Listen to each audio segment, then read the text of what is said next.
En este tercer episodio de la serie Estudio Teológico sobre la Biblia, exploramos el contexto oriental en el que fue escrita.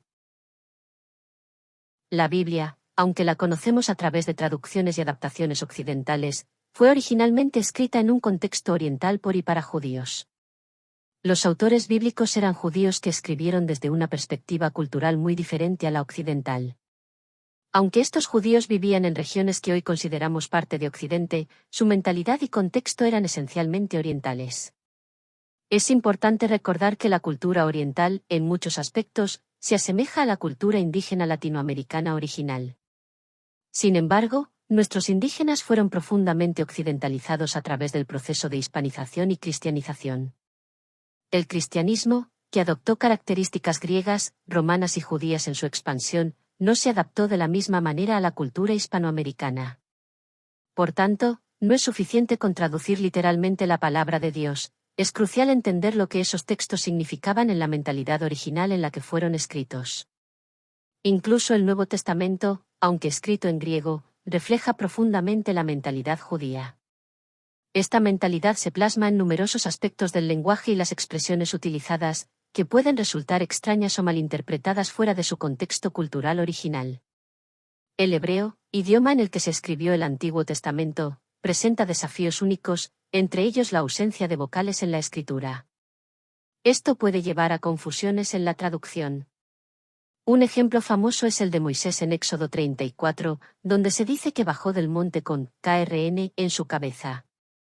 El escultor Miguel Ángel utilizó una versión de la Biblia que interpretó KRN como Keren, es decir, cuernos, y así esculpió su célebre Moisés con cuernos en la cabeza.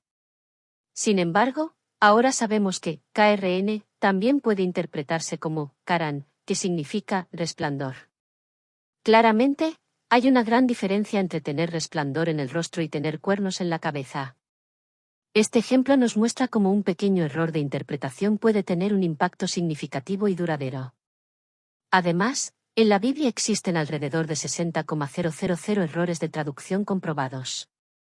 Afortunadamente, el 99% de estos errores no afectan el sentido general del texto, ya que suelen ser omisiones o adiciones de palabras menores como y, también, etc.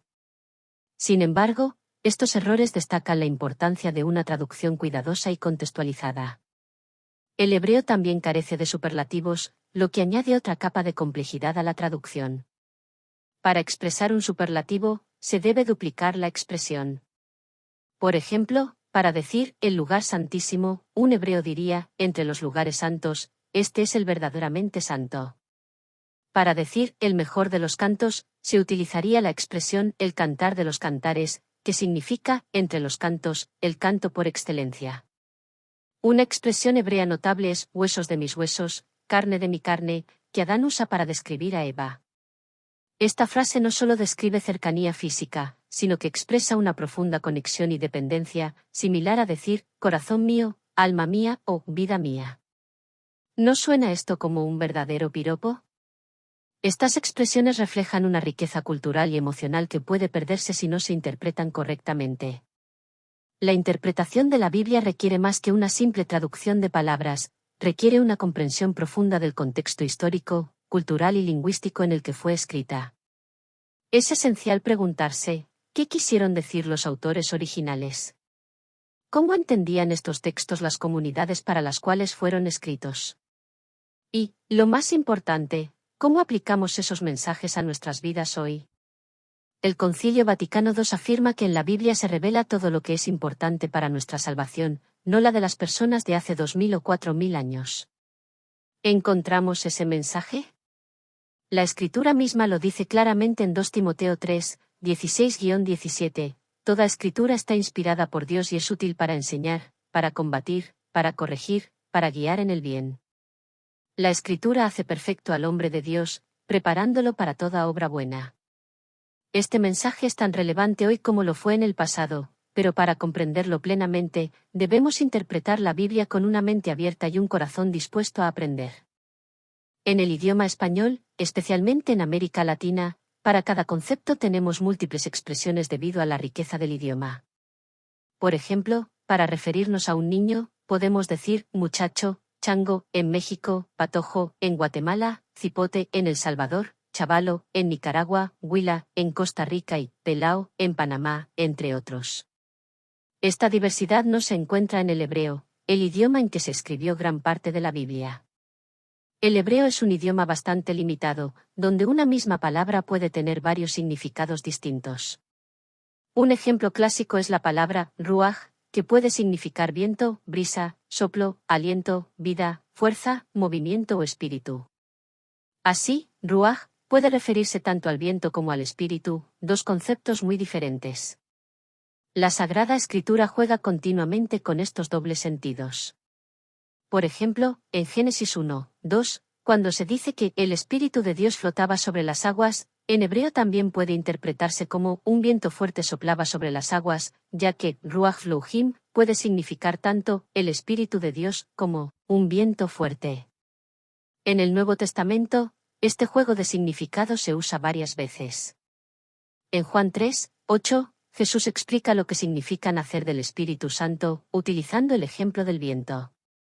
Lo mismo ocurre en Hechos 2, 1, 4, en el relato de Pentecostés.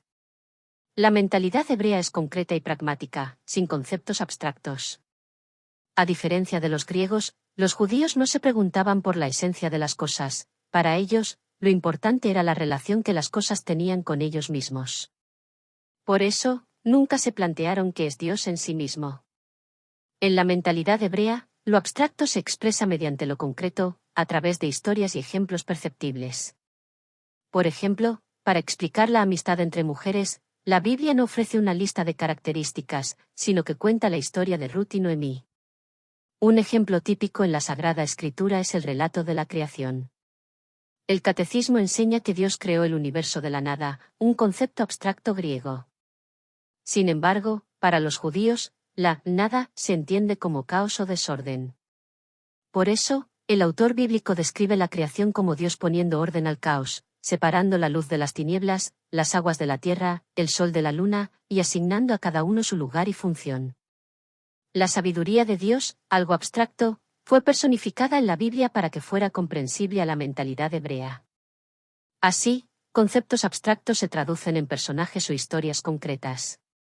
En la época de Jesús, era común un género literario llamado apocalíptico, que consistía en visiones del futuro mezcladas con discursos moralizadores y lenguaje simbólico. Estos escritos no eran profecías para eliminar la incertidumbre diaria, sino visiones del futuro definitivo para abordar situaciones conflictivas concretas. Se conocen unos 17 apocalipsis precristianos, atribuidos a grandes personajes como Abraham, Elías o Moisés para darles autoridad. Aunque no fueron aceptados oficialmente como inspirados por Dios, eran populares entre el pueblo. De los muchos apocalipsis surgidos en el cristianismo, solo el de Juan fue aceptado oficialmente. La llegada del reino de Dios se evidenciaría con señales claras, la más importante de las cuales era la ausencia de un templo legítimo porque Dios estaría presente entre su pueblo. La destrucción del templo en el año 70 fue vista como el comienzo de los tiempos definitivos.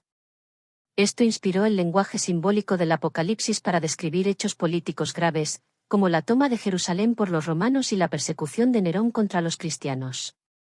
Para los judíos piadosos, la destrucción de Jerusalén y del templo significaba la creación de una nueva Jerusalén mejor y la presencia directa de Dios entre su pueblo.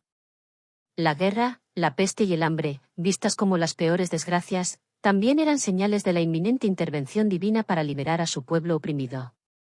Este tema se repite en el libro del Éxodo y en el libro de los Jueces, donde se muestra que la opresión extrema precede a la liberación divina. El fin del mundo, para los hebreos no significaba el fin del globo terrestre, sino el fin de la situación de opresión y explotación.